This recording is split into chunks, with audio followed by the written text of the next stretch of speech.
Why I think Taylor Swift is a psyop, a psychological operation. The CIA has been influencing pop culture movements since the 50s, most famously Operation Mockingbird, in which the CIA funded front groups, and the front groups were meant to proliferate certain ideas within culture. For instance, they did this with the National Student Association. They also did this in 1959 with the Independent Service for Information, which was set up at Harvard specifically for the purpose of getting some young anti communist Americans to attend a huge youth festival being organized by the communists in Vienna.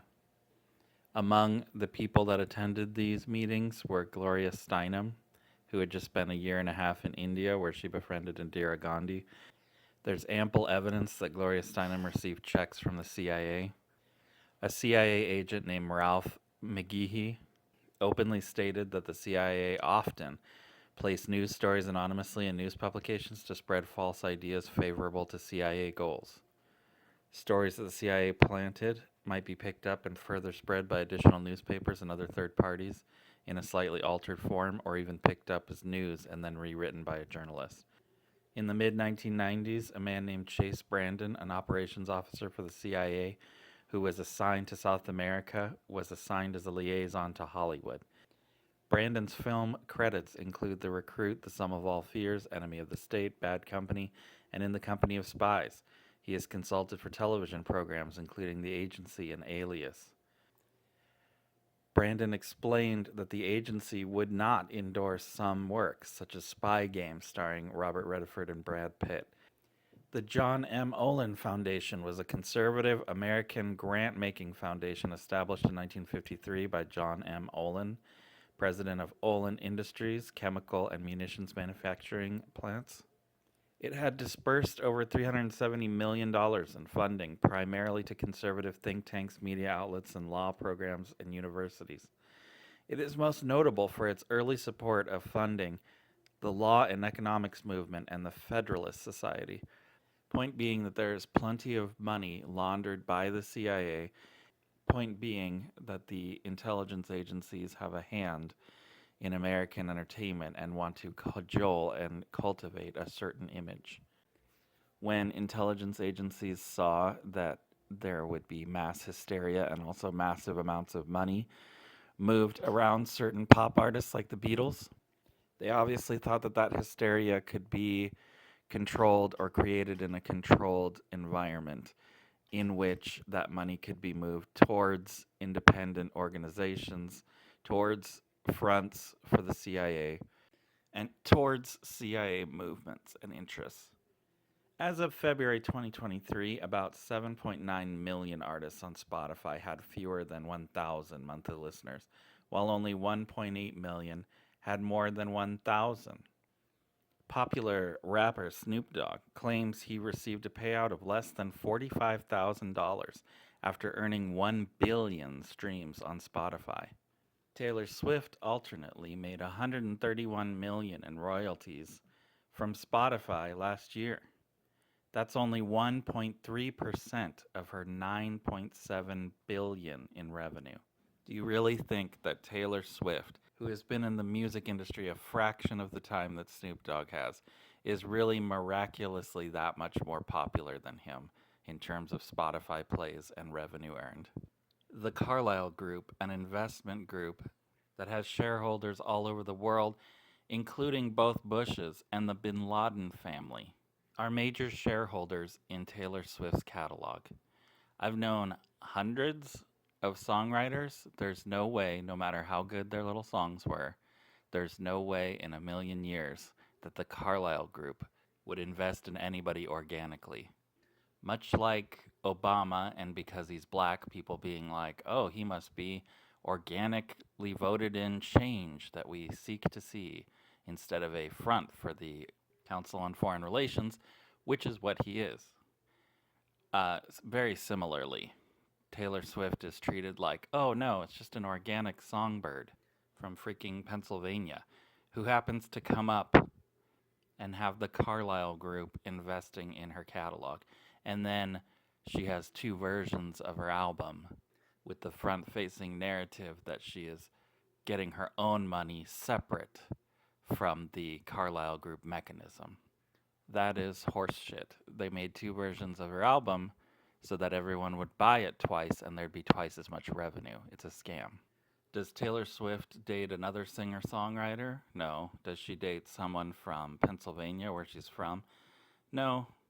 Does she date a manager or somebody inside her team? No. She dates an NFL Kansas City Chiefs tight end, Travis Kelce. Travis Kelce is also the spokesperson for Pfizer. Okay?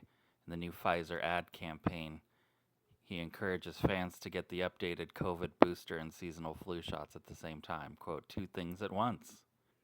Taylor Swift was on the cover of Time magazine. Celine Dion was never on the cover of Time magazine. Mariah Carey was never on the cover of Time magazine. Eminem was never on the cover of Time magazine. Why is Taylor Swift? From a musical perspective, not to be a complaining old man or something, but Taylor Swift's music is completely lukewarm pop. There's nothing really that significant in her oeuvre. I like this quote from Herbie Hancock. When asked, why is jazz no longer a part of the pop scene? Herbie Hancock says, because music doesn't matter anymore. People don't care about the music itself. They care about who makes the music. The public is more interested in celebrities and how a certain artist is more famous than music. The way audiences relate to music has changed. They no longer have a transcendental connection with music and its quality.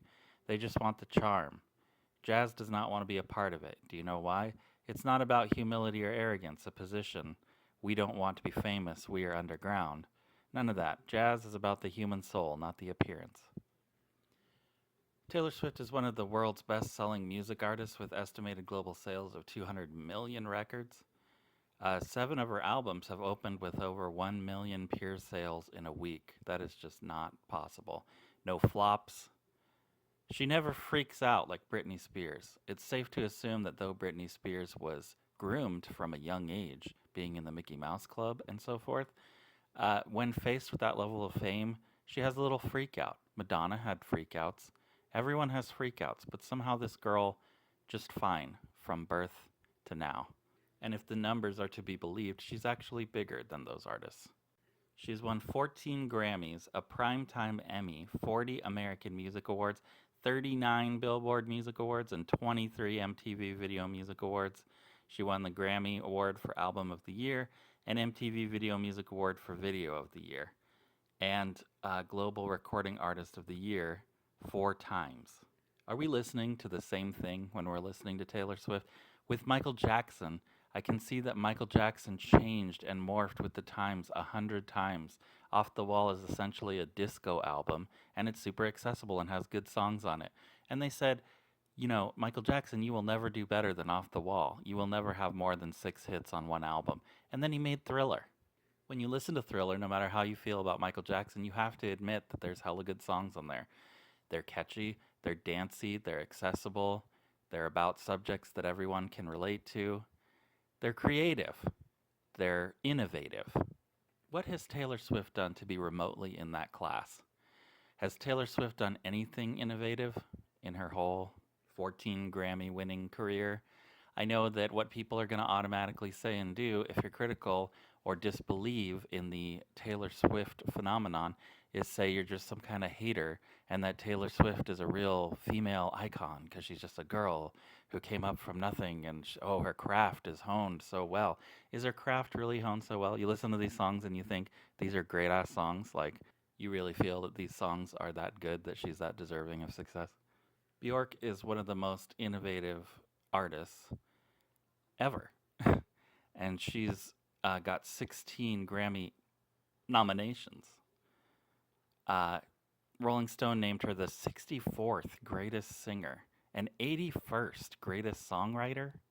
But Taylor Swift pops on the scene with the most tepid pop songs you've ever heard, and she's suddenly on the cover of Rolling Stone, Billboard, Forbes.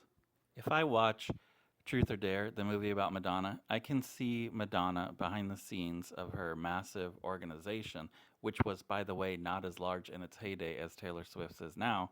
I can see her be a normal human being. I can see her cry tears about Sean Penn. I can see her be a bitch to Kevin Costner. That's okay. That's what I want Madonna to be, a bitch. That's what I expect from her. Taylor Swift has the most Snow White reputation, magically perfect reputation, with no one in her organization coming out and saying, oh, I don't want to work for this woman anymore, with no financial scandal of any kind. Nobody inside her organization tried to rip her off or cash in on this gigantic mechanism. Taylor Swift's whole existence and career are unrealistic, unreal. They seem whitewashed. It seems fake. I think it's pretty obvious that Taylor Swift was put there. It just so happens to be this cute white girl that does all this stuff.